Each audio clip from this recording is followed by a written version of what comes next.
Hi guys, it's Tamara. Thank you so much for coming back to my channel.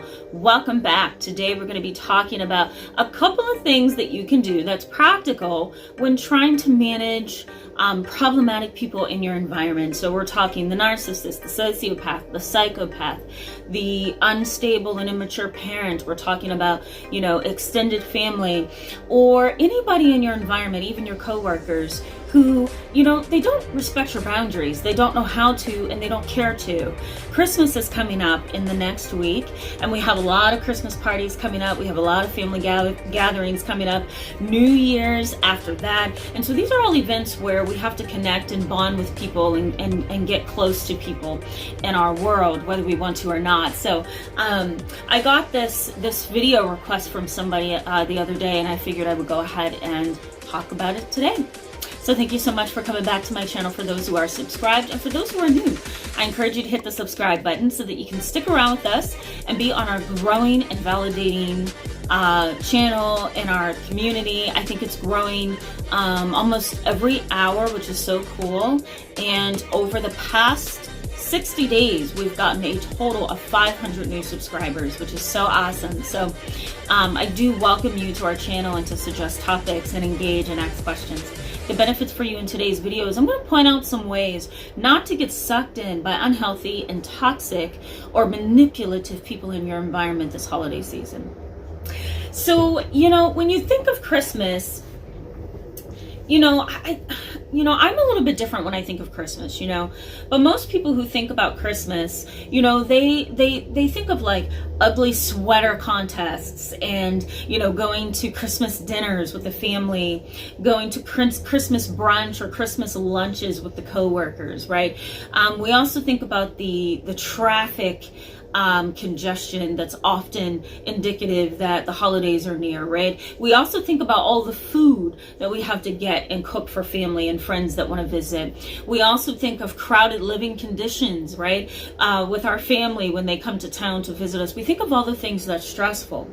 But one thing that we don't think about, and this is often an example too of some kind of minimization or denial, we fail to look at the fact that there are problematic and toxic people within those groups, right? Within the family, within our friend groups, within our coworker groups, right?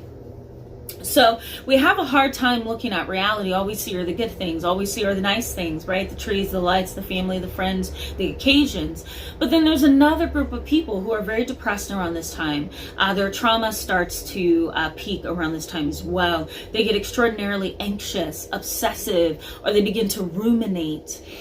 Sometimes suicidal ideation or suicide attempts and gestures also occur around this time. And usually it's maybe a few days before Christmas where these things hit.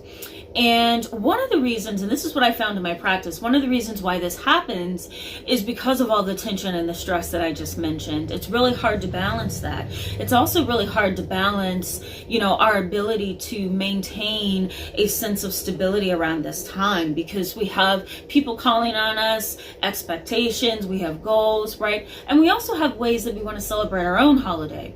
With all of that, who's thinking about the toxic, unstable people, right, that are in our environment? So I love that a subscriber suggested this, and she said that she wanted to know, how do you deal with the toxic and unhealthy people that are in your environment around Christmas time? So let's just go ahead and jump into that. All right. So if you're dealing with someone who is unstable, immature, emotionally unavailable, or doesn't care anything about you, I suggest one thing, and this is very, very important for as long as you can do it, is do not get sucked in. Okay. The minute you get sucked in, you lose your power. You lose your ability to function. When you get sucked in, they can create an argument, they can create a confrontation that's hard to get out of, or that can involve various other people, right? They triangulate. So, they turn somebody into the victim, they turn somebody into the rescuer, or they turn someone into the persecutor, and it creates this triangle, which causes chaos and explosiveness, right? So you don't want to get sucked in. because the minute you do, you lose your power, okay? The next is build emotional barriers. And what I mean by that is, put up that defensive wall. If you know that you're going to be around somebody who's toxic, is a pathological liar, is a manipulator, is a deceiver, a troublemaker, a triangulator, whatever the individual may be, right? Even a covert narcissist, an overt narcissist, whatever you're dealing with, put up that defensive barrier. And the best way to do that is with boundaries. You want to be able to exercise appropriate boundaries. And I talk about that up here in this video. Go ahead and check that out. But you want to be able to exercise appropriate boundaries, because when you don't, right, that person's going to push and push and push until they keep moving you, and they want to see how far they can take you. So build emotional barriers. Another way to build emotional barriers is to avoid eye contact if you can. So if you have somebody that's really hurt you, traumatized you, or is really what's the word I'm looking for? Psychopathic. That's what I'm looking for. If you have somebody who's really psychopathic or sociopathic, and you know that they're not genuine in anything that they do, you can avoid eye contact. That's another way to bring up the defensive wall. Another way to deal with this is to spend less time with them during the holiday, right? So cling to somebody else in the room who's kinder, or more kind, I should say. Cling to somebody else who's more balanced and stable in their emotions, right? Avoid them as much as possible. And you don't have to be obvious. You can be kind, but keep that distance, right? Keep that barrier. Okay.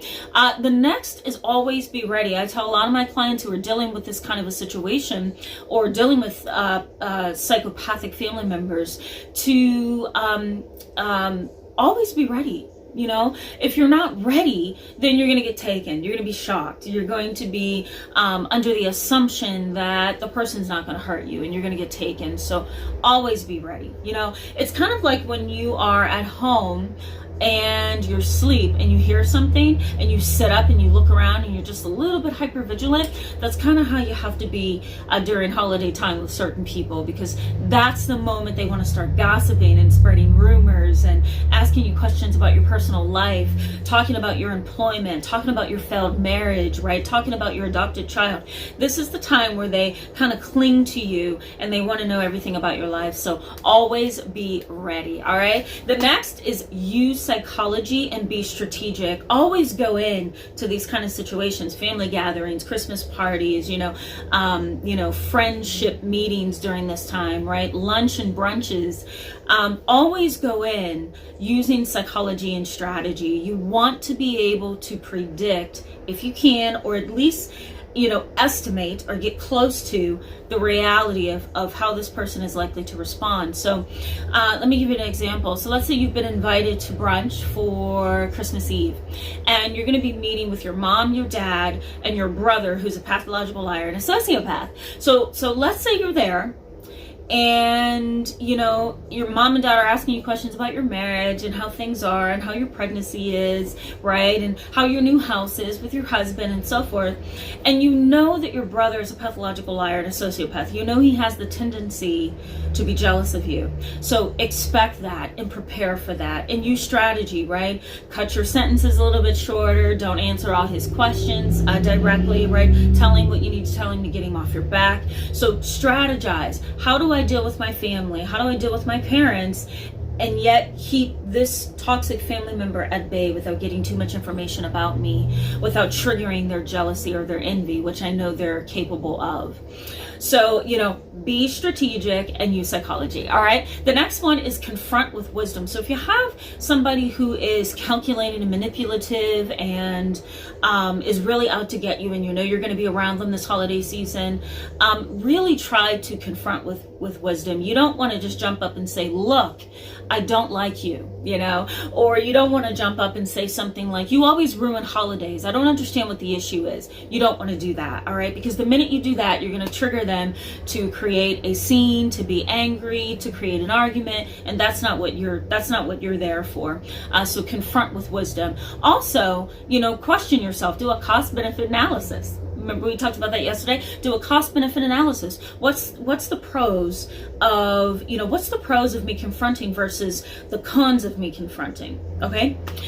The next is walk away. If you can't get along with them, just walk away. It's not worth it. Try to keep your distance, right? Put that boundary around yourself. And you can do that with body language. You can also do that with attitude. Put that boundary up and keep them at bay. It's not worth it. All right. Protect your territory. So if you know your children are going to be with you, you know your husband's going to be with you, and they are often targets, or you're often a target, keep them at bay, right? Don't go over with your son. Don't go to your parents' house with your husband if you know they're going to insult him or hurt him, right?